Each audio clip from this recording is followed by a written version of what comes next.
Na, kiszabadítjuk a csemetéket, mert rájuk még szükség lesz. Így, jó, egy már megvan, ami észak felől van. Hát ez lehet nem fogja túlélni. Hát itt még elmegy, majd a rönköt nem tudom, úgy kell lesz vágni.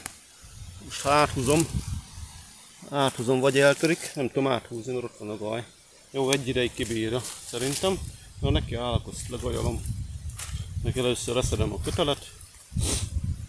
De mielőtt még valaki megszólna, van munkavédelmi sisakom, de mivel volt egy vihar, nézzétek, csak mondjuk olyat leszedett. Nem hiszem, hogy a fejemre esik bármi, és mondjuk ott vannak ilyen ágok. Most nem hiszem. Elsőnek kivágom a hajkot, elsőnek kivágom ezt az éket, utána vágok orrkerékkel így egy ilyen szakaszt, így, körülbelül így eddig, hagyok hogy 7 centit, beverem az éket, és akkor megvágom egyik oldal, másik oldal.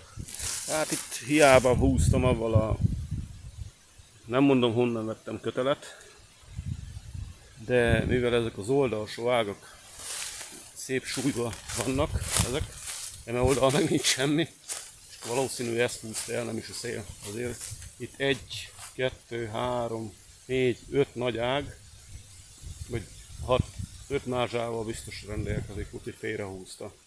Elnéztük a célt egy 4 méterrel, de mindegy, nem téma. Na.